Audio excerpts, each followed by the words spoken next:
I am Heather Florio, the CEO of Desert Harvest, and today we have Callie K. I'm going to say Krajcir. I am so bad. Right, you're good. Krajcir. And she's here to join us today to talk about her nutrition plan, her books, and her entire process as a registered dietitian and an IC warrior herself, the process and methodology that she's utilized to help herself and many other interstitial cystitis patients. So thank you, Callie, for joining us today. Yes, thank you for having me. I'm excited. Yeah. So why don't you start telling us a little bit? Let's start with the beginning. Why don't you tell us your IC story? Yeah. So, in a brief nutshell, I have always had pain with urination that started as far back as I can remember. So, as a kid, I was in pain every single time I used the bathroom, to which it got to the point where I thought that was completely normal and that everybody did that. I kind of just went through my teenage years up until age 18 and didn't say anything to anyone. I pushed through the pain. And I mean, at age 18, that's when I started to start asking questions about what was going on in my body. I started to realize this isn't normal. I went on Google, I made appointments, and I eventually got diagnosed with IC after I had already self diagnosed myself. I feel like a lot of us have done that. Yeah. And over the next few years, when I was in college, I was kind of shuffling through different doctors, different treatment options. I was looking for that quick fix. I talk about this a lot on my social media. And after a few years, I got to the point where nothing was helping me. None of the procedures, the medications, anything that my doctors were offering to me was helping. And that's because I truly believe that's because my mindset, I was looking for a quick fix, a magic cure, and I was overlooking the things like diet and educating myself and managing my stress and doing that like hard work. And once I started to address those things, that's when I started to see some relief in my pain. And over the next few years, fast forward, I'm now 27, I'm about 95% pain free. And I recognize that stress is my biggest trigger. And we all know that is something that is a little difficult at times to manage. So that's still a work in progress. But I became a registered dietitian a few years ago and just kind of went the clinical route. And I knew in the back of my head, I always wanted to help other people with interstitial cystitis because I personally struggle with it. And years and years ago, I joined like a Facebook Live like this, and I learned that there was only one dietitian who specialized in IC, like basically in the whole world. And I was like, okay, that is what I want to do with my career. And so the pandemic essentially pushed me out of my other job and got me to take the jump and start my own business. And that's kind of how all this started. That's how Callie K Nutrition started. I'm now specializing in interstitial cystitis. We're coming up on, I think, 3 years. And I've worked with almost 100 clients now and have seen the power of addressing the full picture, the full IC puzzle, like I call it, not just looking at, diet or stress or pelvic floor dysfunction, not just looking at one element at a time, but looking at the full picture. And that's kind of my story in like 3 minutes. So you mentioned the IC diet. This is the first thing that we're programmed to go to, this elimination diet, this idea. Tell me your thoughts on that. Yeah. And back when I did an elimination diet in college, it was an absolute train wreck. I didn't know what I was doing. Now that I am a registered dietitian and I understand it a little bit better, I have learned that there is this big misconception in the IC community that the IC diet should be followed forever, because a lot of us are getting that diagnosis. The physician is giving you this IC diet handout, but they're not really giving you an explanation on how to implement that into your life and time frame. How long are you supposed to follow that? So a lot of people are assuming, because they weren't told otherwise, that they are supposed to follow that long term. And what I have learned is that that IC diet was created and is meant to guide an elimination diet. And what that means is we all have our own unique diet sensitivities. Some people don't have any diet sensitivity, some people have a lot. And the gold standard for identifying what your body is uniquely sensitive to is to use that IC diet to guide an elimination diet. And what that process looks like is you kind of break it down into 3 phases. So a baseline phase, an elimination phase, and a testing phase. So essentially for about a week, you track everything that you are doing. So eating, drinking, your bathroom habits, your symptoms, tracking everything without making any diet changes, just so that we have baseline data to compare to as you go along the elimination diet process.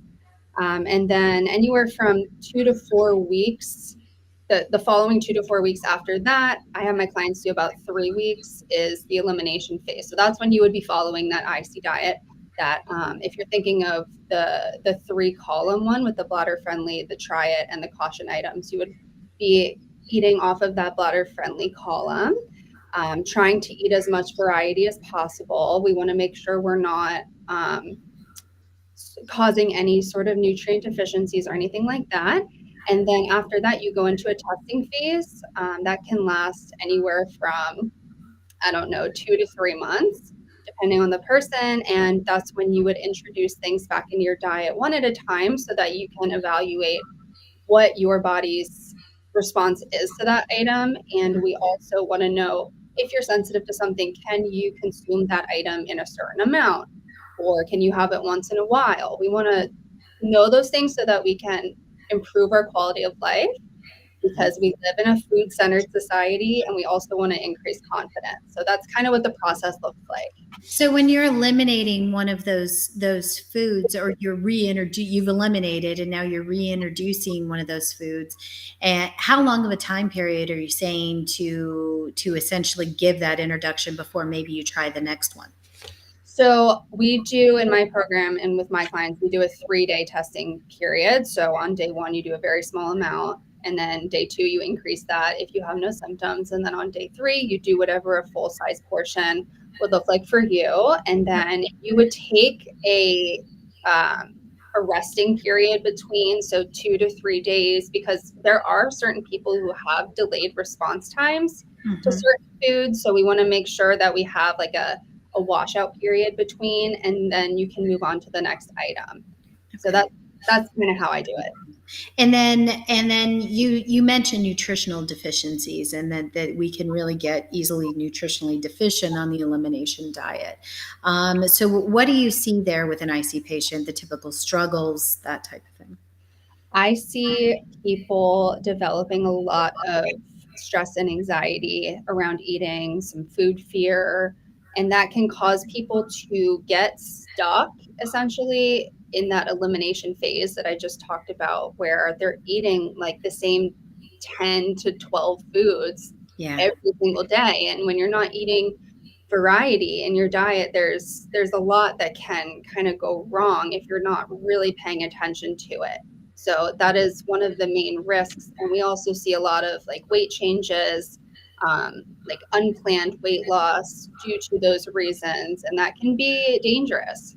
Yeah, we've seen that a lot. We have a lot of customers that have come to us, and they're like, I only eat white foods. That's like, I eat rice, I eat pasta, I eat potatoes, and they're just the food fear is so heightened. So I can definitely see. Yes, and it's sad because we isolate ourselves usually when this occurs. It's like everywhere you go socially, there's alcohol, there's, tomatoes, there's soy when you go out to eat. So it's like you're always on edge, or you're just removing yourself from the situation completely. And then, that has a lot of mental impact. Yeah, I almost think a lot of the people too, it's like indulge and deal with it later. I've seen a lot of that too. for sure. Taking like a medication like pre-leaf or something like that. I do Just that to myself all the time. Unfortunately, I'll go have drinks with the girls and then and then I will know, I'll be like, this was not a good idea. But you're hanging out with your girlfriends, you're having fun. And then it's like, so I go home, my go-to is I pop an extra dose of aloe that night, because I'm all like, I know what's going to happen the next morning if I do not do this. So yeah, I think coming off the holiday season, there was more of that than usual because there's family that's peer pressuring you, or maybe you want to hang out with your old friends and they want to go for drinks. It's like, it's hard. it's hard to be like, oh no, I can't. My bladder won't allow me to go do this with you. Or they order a bottle of wine for the table and you're out for dinner, and wine is definitely a huge trigger for me. So Yeah. I've learned that over the years. So what is one of the most like common mistakes that you see when trying to kind of manage your diet for IC? What are I I go back to getting stuck in that elimination phase. Okay. I see people getting stuck in that for months to even years, where they're just eating that same group of safe foods that they know won't hurt them. And they're afraid to kind of step out of that regimen. And it's understandable because if you have this list of things that could potentially hurt you, you're not going to be motivated to do that. And then it's just really tough, I think, mentally and emotionally having that fear in the back of your head. I also see people who may not necessarily be sensitive to an item Mhm. stress themselves out so much that they end up triggering a flare anyway. So Just from the it's like stress. lose lose. Yeah, yeah, there's no winning there. So let's go into a little bit of my world. Supplements, vitamins. Let's talk about which ones that you see for patients are the most bothersome. Yeah, so the two biggest ones are going to be vitamin C and vitamin B6. And they're both a little different. So when it comes to vitamin B6, it seems that, at least in the research and the studies that have been done, most of which I believe were surveys, but people seem to be bothered more by supplements for B6. So that's why I always encourage people to do your very best to get your B6 from food sources if possible. Um, and then vitamin C, the ascorbic acid, I always get the two forms mixed up. So correct me if I'm wrong, but the ascorbic acid version is the more bothersome version of vitamin C. And there's actually a less acidic version called calcium ascorbate. Is that correct, Heather? They're both very similar, and they're both very similar, and they're both the difference is with the calcium ascorbate with the ascorbic acid. They're very similar in their names, and they're both sourced from the same places. And the problem also is with vitamin C. Many times even when you get to the whole food versions of vitamin C, they're Yeah. supplemented from foods that are typically bladder irritants, and so highly acidic food, citrus foods in a lot of cases. Mhm. And so in this case, for instance, what Desert Harvest does with our buffered vitamin C is we utilize calcium. Gosh, why am I? We're buffering it out with the calcium, and we specifically do that specifically because, and we use the calcium carbonate, and we utilize that in our aloe too, specifically because that's the best form at buffering out acidity of things. And so in our aloe, we're trying to buffer out as much acidity as possible.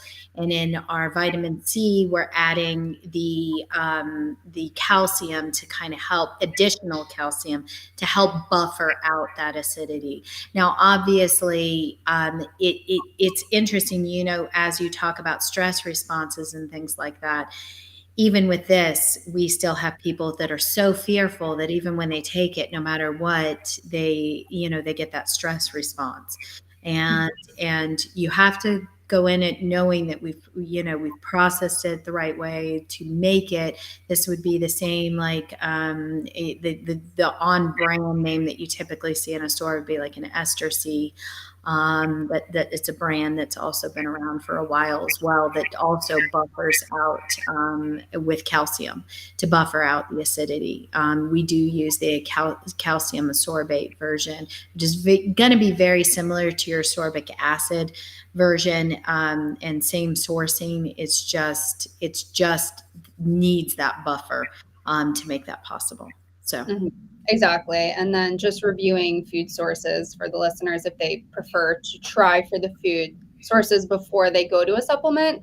IC friendly sources of vitamin C would be red and green bell peppers, broccoli, cauliflower, spinach, potatoes, blueberries. Those are all pretty good sources of vitamin C. And then vitamin B6 would be things like fish, chicken, whole grains, legumes, cashews, even almonds.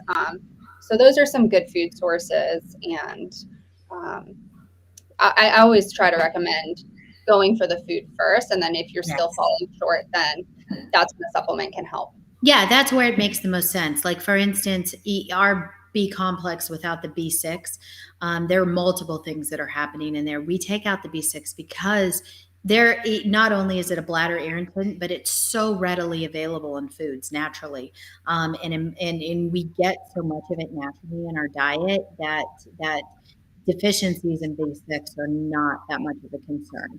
And Yeah. then it also affects gene mutations, that many people with gene mutations actually can't have the B6. So that's another problem. And then we also utilize the methylated forms of the B9 and the B12, because those are easier for your body to process than the typical folic acid. So people think, oh, I took this when I was pregnant, I needed large doses of it, things like that. But folic acid is actually really hard for your body to process. And so this becomes a gentler way with the methylated forms. And that's kind of why we do that specifically with the B vitamins. Another alternative to vitamin C, if you're looking at for it for kind of an immune support, interestingly enough, during COVID, this became really popular. We couldn't even make it fast enough, was the quercetin, interestingly enough, because it serves as a multifunction. So it's going to have your mast cell activation. It's going to reduce that, but it also has an immune support function that was readily studied during COVID because they were using high doses a lot in hospitals, different things like that. So it ended up being readily studied. And it's funny because back in the day, we used to make this, and this was, going back to the 90s. And it used to be when we first started sourcing this, we could only source it once a year because we had to take it and turn it into a capsule, or we could not preserve it for the rest of the year. We literally had to go from harvest to manufacturing to creating. And so we'd have to like guesstimate how much we need for an entire year and hope it was correct. And if it'd been 2020, we would have been screwed. But with how many people wanted that because of the COVID research coming out. But now we have a way in which we can kind of freeze dry it and preserve it and keep it throughout the year. But just interesting factoid about that one. But that can be an alternative to vitamin C now too. So. Yeah, that's so interesting. Yeah. It's just weird little factoids. 29 years of doing this. It's funny, the history. So as we're talking about supplements, when we're talking about nutritional deficiencies, other things like that, what are the top 3 supplements that you recommend? Top 3, I would say the best, like we can call it insurance, would be like a multivitamin. And I know that you guys have one that has that buffered vitamin C, right? Yep, and the B6 removed from it as well. Right. And I love the quercetin. I think that's a really awesome supplement. And then also, I mean, more so for IC. I know that aloe has really great nutrition in it, but I think that that is probably the top thing that I will recommend to people who are suffering from IC. And it's not just because I'm talking to you right now, it's actually what I recommend. Yes. Well, thank you very much. Yeah, I mean, this is why we develop these products and different things, and there are various forms. The one thing about the multivitamin is that you can get it's low acid. That's very critical. There's only a couple of these like this on the market. Quercetin is starting to become more readily available as a result of the COVID. Most times we use aloe vera to act as a carrier to make it more systemic. And this is going to be great if you have a mast cell activation component to your interstitial cystitis, where if you're taking a Benadryl, a hydroxyzine, things like that. This is going to this has flavonoids in it, but many times what you'll see in health food stores is you'll find quercetin with bromelain in it acting as the carrier. We're utilizing aloe vera, which is why you don't see bromelain in ours. And then, of course, the aloe vera capsules. Now, this is a specialized compound. This is not the aloe vera that you go into the health food stores and get. We have a unique patented process. We've isolated compounds. This is why this is so unique about how we process it and what we've been doing this for interstitial cystitis for 29 years in our research. But yes, as you mentioned, it does. I mean, it has great immune properties already naturally because it's got antimicrobials, antibacterials, antifungals. There's over 200 nutrients in the aloe vera plant, and 75 of them are active nutrients. And so you're already getting so much supplementation naturally with the aloe. That's why I always say start there and then see what you need to add, because you don't need to take unnecessary products that your body doesn't need, because it's just going to waste it out, and then you're spending money on nothing because it's just going right through your body. And so it's really critical to know, meet with a dietitian like you to understand your deficiencies, what you are eating and are eating. Potentially speak with your doctor about getting a panel. The science, they're really good at doing things like B12, testing your B12, your D, your vitamin D levels, other things like that. But interestingly enough, the science is very tenuous. You'll see kits where you can test and see which vitamins your body needs, but unfortunately the science isn't really caught up to that theory or idea. So it's more of a marketing ploy. So just understand that those kits that you get and you say, you should be taking vitamin C, or you should be taking that. The science really hasn't caught up to that. I hope that someday it would be great for us to be able to, and we're headed towards that, towards DNA, where we can go in and say, I'd like a blood test so that I know what I need and I don't need. And they're actually doing it in Canada right now with the cannabis. Health Canada is working on it, genetically mapping which strain you need based on condition, based on your genetics, how much dosing you need, different things like that. So, I mean, there are a lot of these great innovations going on, but what's there right now, it's really kind of listening to your body in a lot of cases, or looking at your diet with your nutritionist and determining where your holes are, where your deficiencies are, so that then you can supplement. Not everybody needs a multivitamin. It's an easy all-in-one, and I know that, but not everybody needs that. Yeah, exactly. And just a side note, based on what you were just saying, same thing goes with food sensitivity testing. They're so trendy right now. I just walked in a Rite Aid and there was one like right next to the cash register, and the science just isn't there yet for those. It's No. easy to want to do that because it seems simple and it seems like it'll save you time. And really what we're at right now is to just do the elimination diet if you feel it is an appropriate time for you to do that. I mean, it's not for everyone. So if you have a history of, let's say, an eating disorder, it would not be appropriate.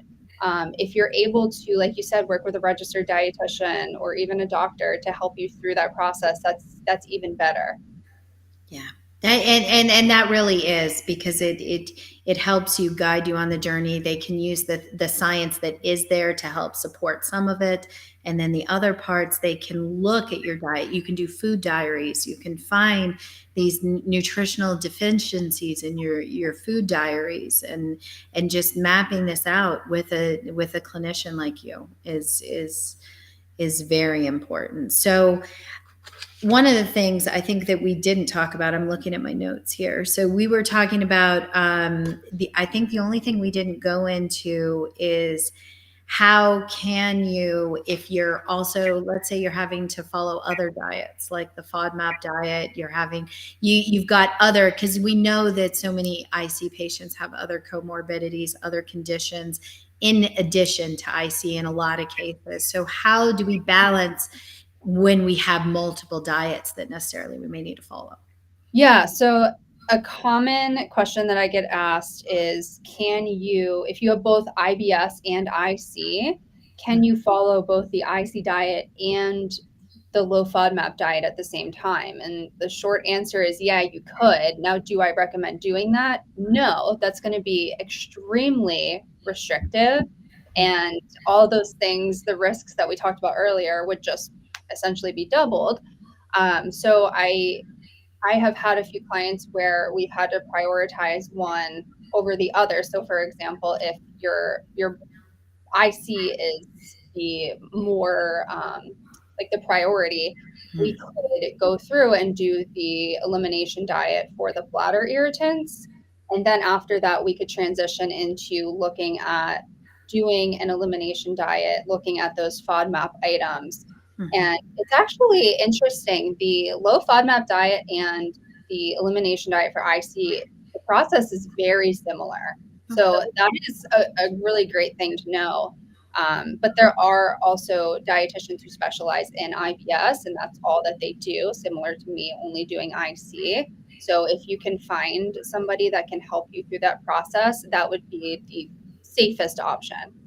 Okay, perfect. Yeah, and it looks like we've got someone on here that's trying to watch their gluten as well. I don't know if it's celiac specifically, but that's probably another common occurrence is potentially a gluten-free diet and or Yeah, vegetarian, vegan diets, other things like that as well. I just saw the questions. I didn't even realize there were I questions. know. I just found them myself. Oh my gosh. Okay. Do we want to dive into that?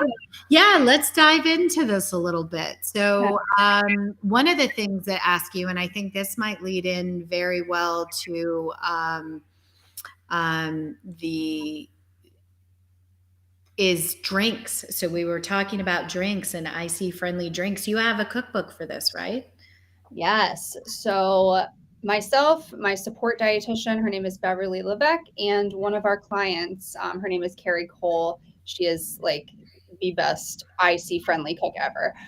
We created two different e-cookbooks, and one of them is focused on mocktails and also party snacks or appetizers that you can bring to social events. And I think it's important because when you get the IC diet handout, it's like, okay, what can I have? What can I drink? And so, I mean, besides water, you could try things like herbal teas, maybe like a marshmallow root or a chamomile tea.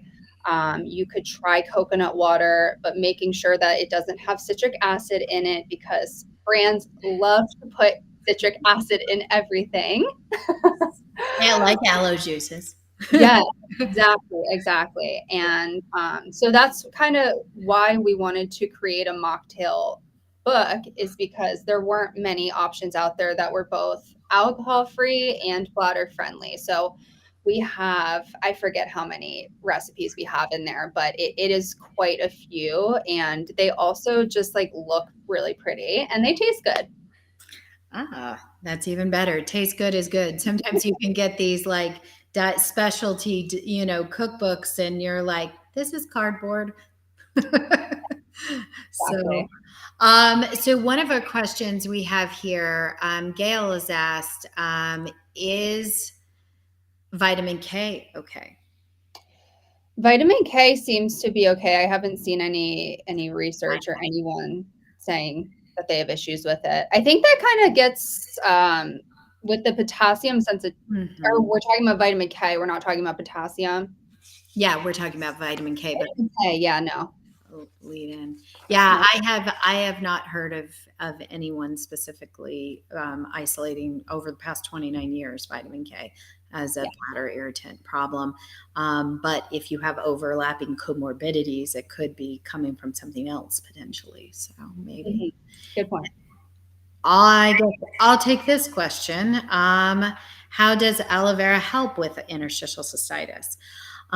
So, in our double-blind, placebo-controlled studies with Urology Wellness Center and University of Maryland, we found that it helped with pain, frequency, burning, and nocturia. How is the really good question we're trying to figure out. It has always been theorized that aloe vera naturally has what's called glycosaminoglycans in them. It's almost like a sugar. It's a sugar chain that is we're theorizing, and we're actually studying this at Wake Forest University right now, that it's coating the bladder. So imagine it, because the gag layer, the urothelial cell layer of the bladder, is what's typically impacted for an interstitial cystitis patient. So as a result, for bladder centric pain, and so as a result, we're seeing that we're studying that urothelial cell layer because it's theorized it's acting as a coating, so that then it allows the anti-inflammatory and analgesic action to have the function. And as things pass through your bladder, they're not irritating, affecting that lining, causing more irritation and issues. And but again, this is why we do this buildup effect. So everybody, many people go at the very beginning, 6 capsules a day, and it is very important to follow that dosage protocol. That has been researched many times over the past 29 years. We did a survey with the Interstitial Cystitis Association for grant funding. We've studied this in Italy with results that'll be coming out later this year. And it is very important to follow that dosage protocol for the first 3 months, because that we did a study for 6 months, but the longest it ever took a patient to respond was 3 months. And so as a result, we say follow that specifically for the first 3 months. And then from there, you can maintenance dose down, because if you are going to respond, you're going to respond within those first 3 months. And then let me see. We got lots of questions here, Callie. I don't I even. love it. I love questions. Um, oh, this one. This one might be good for talking about. You have another cookbook, right? Yes, yes. So we had a summer themed cookbook. Obviously, the recipes can be applied the rest of the year, but we do have a cookbook that does contain, over 50 summer themed, IC friendly recipes. We have appetizers, salads, like grilling options, desserts, some fun mocktails were also thrown into that one. So yeah, lots there. And then I do have some additional recipes on my website as well. Oh, perfect. Okay. And we'll pop that website up here in a second again, too. Um, and this will be, we should bring up, this is a good one. So the IC Safe Diet, as far as the IC diet goes. Do you want So to do you mean like which one should people be using? Because there are like two of them out there. that is going to be my guess, is what she's asking. Where could she go to find the best version of this? Yeah, so there's two that are probably the most popular. So one is on the Interstitial Cystitis Association's website, and what they have is it's kind of like a two-column IC diet where they tell you what the most common irritants are. So that's going to be things like alcohol, carbonation, tomatoes, all the things that we've been talking about. And then they also have a list that says the least bothersome items. So that can be helpful. And then the IC network actually came out with one that is that 3-column uh, list that has the bladder friendly, the try it items, and the caution items. And I think that both of the lists can be helpful. I think it just depends which one you want to use. Do you want to use a more general one that could be less restrictive, or do you want a more in-depth list to go off of? And so I think those are the major differences. I personally have my clients use the 3-column one, but I make some adjustments to it because there are some things that are more pro-inflammatory on that list that we want to remove during that elimination diet period. But that is my long answer. Did I answer that question, Heather? I think so. What I am seeing is you're kind of creating a combination. So realistically, Yeah. I think we need a version on your website. Maybe we can develop that. I think we definitely can. And I mean, I even occasionally will take it a step further. If somebody is having issues with histamine, they could look into like a low histamine type plan. Luckily, the IC diet is already pretty low histamine. Mm-hmm. And then there's other things occasionally that will pop up where, for example, if somebody is has celiac disease, we will do gluten free, or if they think that they might have a lactose intolerance, we could kind of tailor it to be lactose free. So it kind of, that's how we personalize things in our program that we have to each person individually. And it's because there is no one size fits all plan for everyone. We're all very different. Like I said in the beginning, we all have different sensitivities. And I see a lot of people who think they think they're sensitive to everything on that, caution column of the IC diet, when in reality they only have like 3 or 4 specific triggers, and they were just over restricting unnecessarily. Yeah. Oh, and there we go. So they've got they just put up the ICA's diet right here on this site so that you can definitely grab that until Callie has hers on her website. Yes, they have a lot of great resources on their site. So definitely check that out. Perfect. And let's talk constipation. Okay. So constipation. Do you want to start tackling it or? Yeah, I mean, any sort of issues with your bowels, so whether it's constipation or diarrhea, can affect your bladder as well. I personally have IBS, so if I'm on either end of that spectrum, you best believe my IC is going to be flaring as well, and it is not fun. So, things to remember to prevent constipation is staying hydrated, trying to sip bladder friendly fluids throughout the day instead of chugging, at increments. Um, Being as physically active as you possibly can. It could be like a light walk, it could be yoga, it could be, whatever it is that you enjoy doing. We just want to get the body moving. And then fiber, we want to make sure that we are eating enough fiber. There's 2 different forms of fiber, but trying to add fruits, veggies, whole grains into your diet. Those are the basics of preventing constipation. And then something that I do when I am constipated, and I was taught this by a physical therapist, was doing the bowel massage. And it sounds really weird, but if you haven't heard of it, look it up. It is a game changer for me when I'm like kind of stuck in a bind.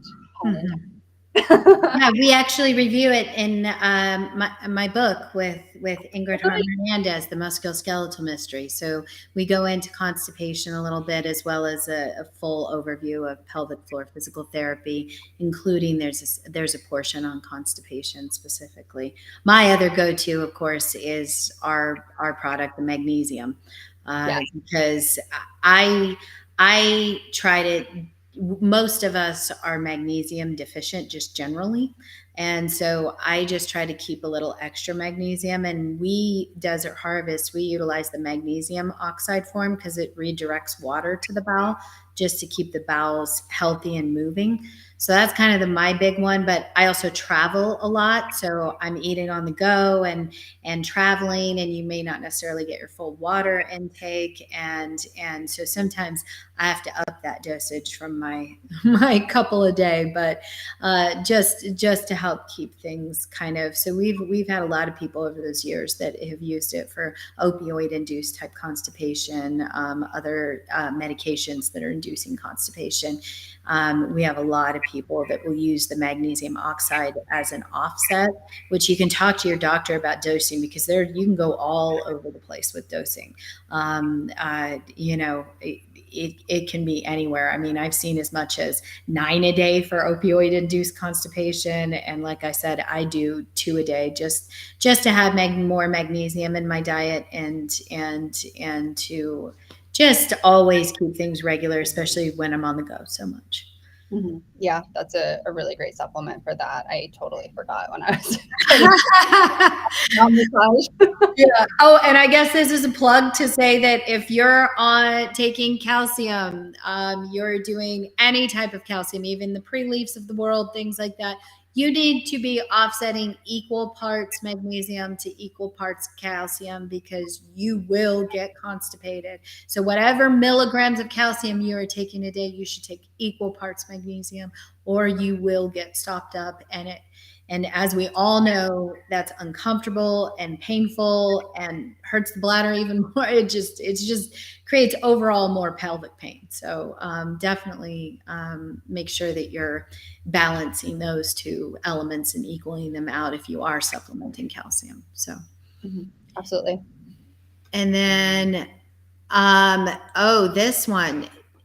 The answer to this, Carrie, is no. You should not take aloe vera instead of trying the IC diet. I use the IC diet. I use the aloe to kind of. So when I talked about going and having drinks with my girlfriends and popping an extra dose, it kind of helps taper off what I know would be a flare the next morning, but it does not supplement the fact that I knew that food, and I now know my triggers. And if I had not done a diet with Callie or learned how to what foods I should not and should not eat over the years, I would not have known to supplement that extra dose of IC, and I would have ended up in a flare, and then I would have learned. So this is very much about learning and your own diet journey, and learning that so that then you can better apply that in your life. The aloe vera is just a quick additional go-to to kind of help stave off if you've eaten one of those no foods, but not necessarily to supplement the IC diet, in my opinion. Thoughts? Yeah, totally agree. Same thing with supplements like Prele, for example. Like that can be really helpful down the road once you know your triggers, but first you need to know what your triggers are. Otherwise, you're going to be taking it with every single meal that you eat, and that's not sustainable. Well, and like interestingly enough, so we have the calcium glycerophosphate, which is the same ingredient as Prele, but we also have a calcium and vitamin D3. And interestingly enough, one can work better for someone than the other. And you talk about this not at the beginning of your journey. Learn yourself, learn your triggers. Then you can use this as an additional support tool after the fact. But interestingly enough, some people respond because a calcium glycerophosphate is better at neutralizing acid in foods, whereas calcium and vitamin D3 more acts within the gut itself. And the acidity in the gut, and kind of keeping and helping with balance there. Whereas the calcium glycerophosphate is particularly targeting the foods that you're eating, and targeting the food itself, not your bowels necessarily, and your gut. And so those are the two differences. And interestingly enough, like I said, one can work for another, and the other one, it's either one or the other. It doesn't seem that people like both. And at least we've seen over the past 29 years. So, All right, let's see what we have. Oh, Here we go. I believe I read in a study that the findings of Epstein-Barr virus and another virus, poly-K, found in urine cultures by C. I have not read this, Gail. Are you able to post a link to this? It's interesting. We've been trying to isolate things in urine cultures of IC patients for a very long time. I think it was the University of Pennsylvania that was trying to do a study where they collected over years urine from IC patients from all over the country, and they still were not able to isolate a molecule, and a compound in the urine cultures that could denote interstitial cystitis, trying to be able to get us past this idea of having cystoscopy or diagnosis of exclusion, which are currently typically the two methodologies used most in the United States for IC. We all know if you've had a cystoscopy, very painful, not enjoyable whatsoever. Yeah. So, but unfortunately, interestingly enough, and this goes to two schools of thought, we have two different ways in which, in the world in which we're dealing with this. And really, I think diagnosis of exclusion has done a very large disservice to interstitial cystitis and interstitial cystitis research, because it has created a high rate of misdiagnosis. And as a result, we're working very hard. These amazing researchers are here in the United States trying to phenotype and create subtypes for interstitial cystitis.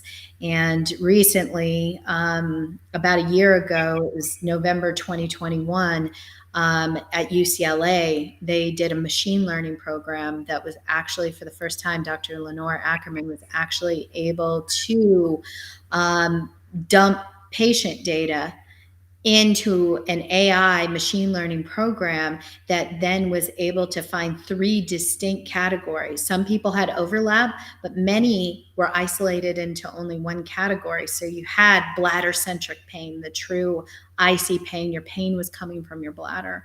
And then you had like a neuropathic kind of pain that might be coming from, maybe a chronic back pain injury. It could be coming from other sources of the nerves being impinged, inflamed in some way. And then the last one is more of like a myofascial pain, muscular pain, which was 88% resolved with pelvic floor physical therapy.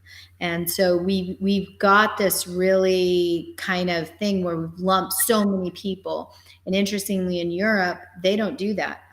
They will only diagnose via cystoscopy, and there has to be true bladder wall impact, visual bladder wall impact for them to diagnose interstitial cystitis. So it creates an interesting flow. If I get to do research around the world, and I see all the different ways in which they're researching and looking at this. So it sounds like very similarly, they were trying to see if they could isolate something in urine cultures for IC patients. It sounds like maybe in this study. So I would, Gail, really love to read it. If you do have it, definitely send it along. And then I might be able to speak better to that. So glucosamine and chondroitin. I can start by tackling. Yeah, Heather, why don't you do this one?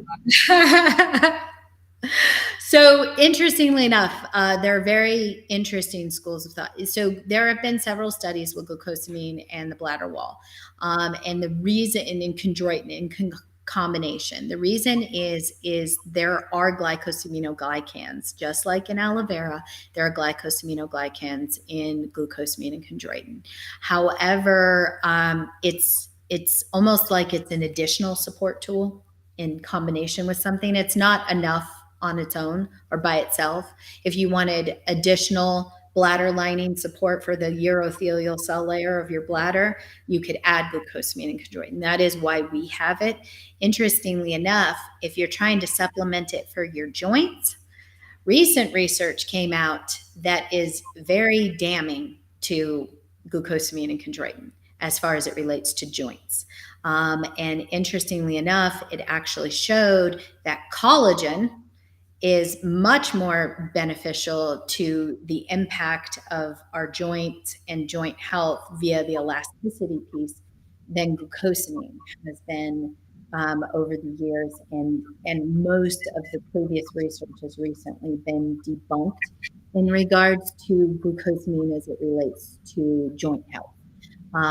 So interestingly enough, what we've always thought about it for, it's not as good for. But the way Desert Harvest sells it, we're selling it really to be an additional support to the bladder lining, because we do know that there is evidence that it does have a benefit, but as a standalone, it doesn't have enough benefit.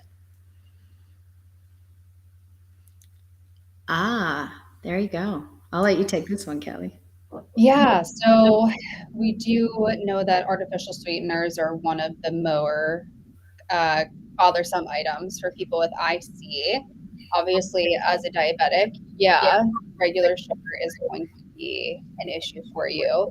So, for somebody like you, I would say you could essentially do a testing period, like a mini elimination diet where you go through and you test the different sweeteners out there and see how each one um, kind of, if any of them trigger you, because you might be fine with artificial sweeteners. You won't know until you test them one at a time. You might do better with one over the other, or like I said, you might be fine with all of them. Heather, do you have any thoughts on that? I am anti sugar free in this sense because they all undergo some type of chemical process, other things like that. And always down the road, we have found some type of negative side effect related to some type of sugar free sweeteners in our diet coat, or whatever it might be. So for me, yeah, I completely avoid. If I'm going to have sugar, it's just very important to me. And a lot of the times when I have sugar, I just make sure that I'm utilizing raw cane sugar or something that then when I'm baking or when I'm doing something else, or if I want to add a little something to a cut, or I go to honey. So I actually put honey in my coffee some times because there's a certain type of coffee that I does not irritate my bladder. I have no problem with that, and so I'll add as long as it's not a dark roast type coffee, and so I'll add honey to that as my sweetener. I'll do the same things with tea, other things like that, because at least with the honey, you're also getting the antibacterial components. You're getting these additional benefits. So I try to think about my sweeteners from a raw natural source versus anything that's undergone a chemical process as far as it comes to my sweeteners. I mean, we try to do the same thing with our supplements and trying to find the raw, most purest form without adding a bunch of stuff to it and unnamed chemicals or whatever on the bottle. So. Yeah, I think another thing would be, is it type 1 versus type 2 diabetes? Yeah. Are you seeing a dietitian? Like there's a couple other questions that I would have that we obviously can't address right now. Yes, yeah. When we get into the diabetic conversation, that gets so much more cumbersome, and that really becomes an endocrinologist that really has to guide you through that process when we get into diabetic. Definitely. Interesting. Okay, you didn't. Yes and no. So what we recommend is because we don't know the etiology of what is causing, whether it's theorized that it might be autoimmune, but we haven't proven that. So theoretically, if it's autoimmune, once you get it back to health, how do you stop it from attacking again? And so for aloe vera for IC patients, this is where we kind of have recommended over the years kind of a maintenance dose. Everybody is a little bit different on what that maintenance dose, and we have a protocol on our website where you can, after those first 3 months, you can start working on finding what your maintenance dose is.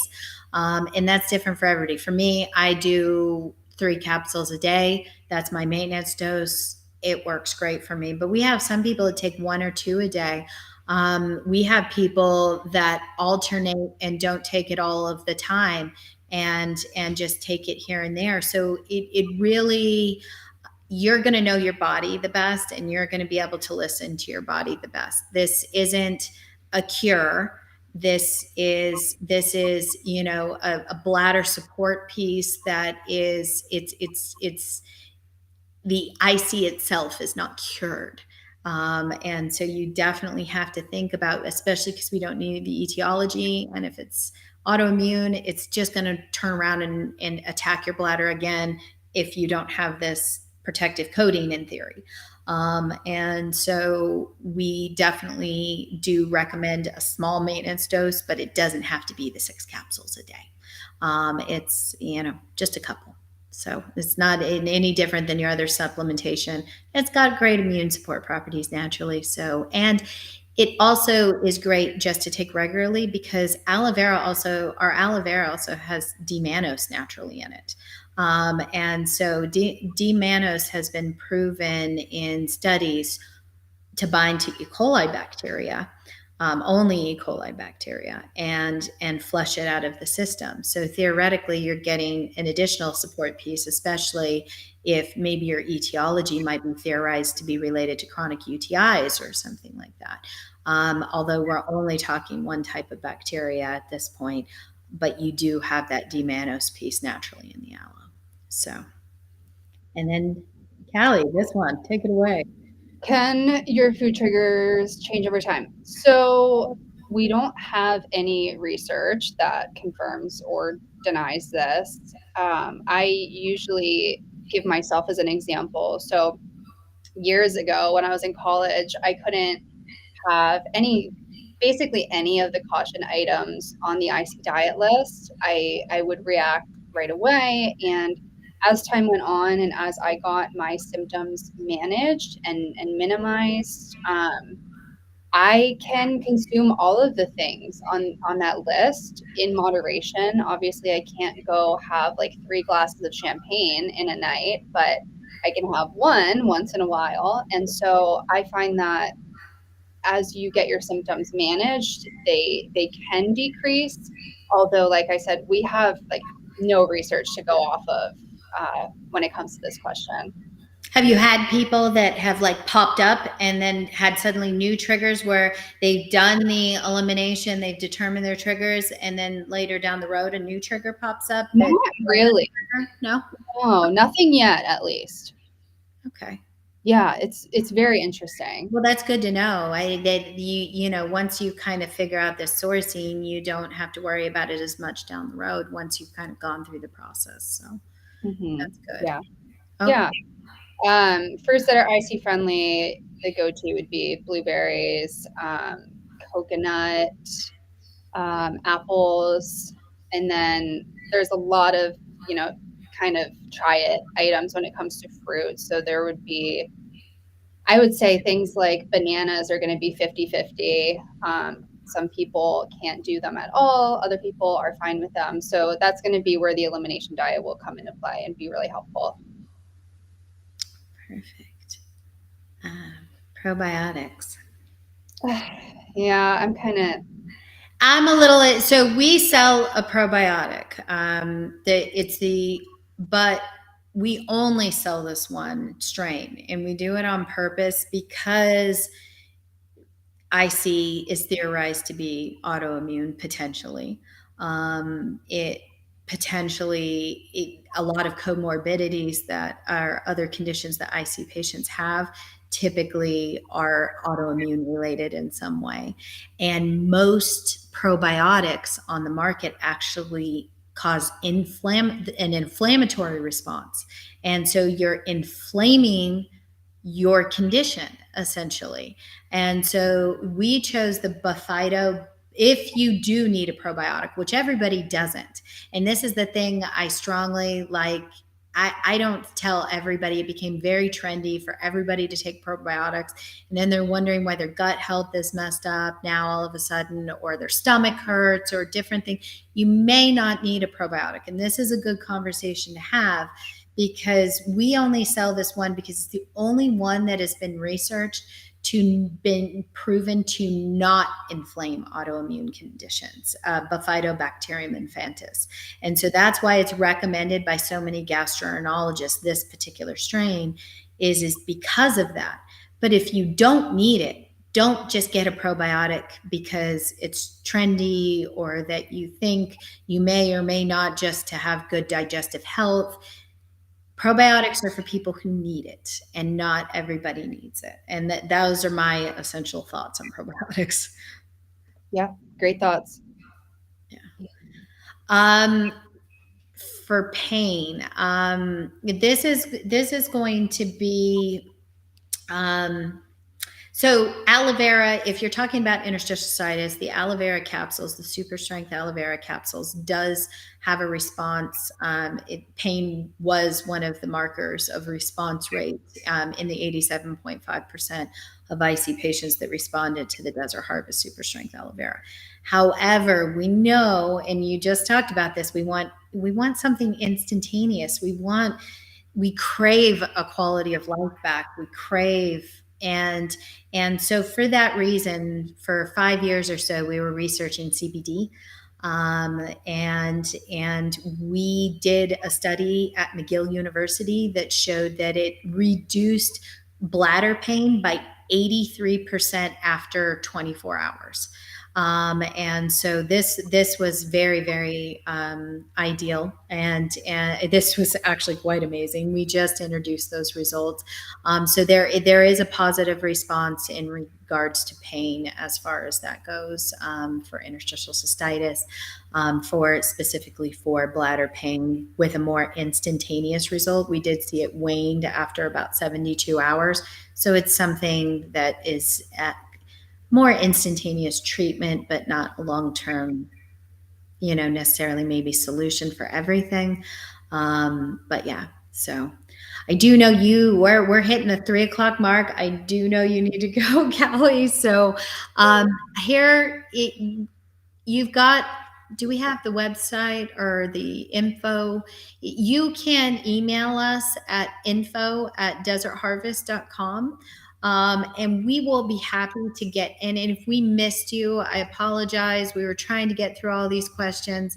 But if you do have any other further questions, either Callie or I will be more than happy to answer them. Just email over at info@desertharvest.com. Reference this Facebook Live event, and we'll make sure that the questions get answered ASAP for you. So thank you very much for joining us, Callie, and providing a wealth of information for everybody. And go check her out. She's helping a lot of IC patients. Diet is one of the hardest things to navigate for an IC patient. And for a little bit, you get a lot from her. And go check her out. Can't say it enough. Thank you, Heather. Thank you so much for having me. Yes, thank you. Go enjoy the rest of your day, everybody, and take care.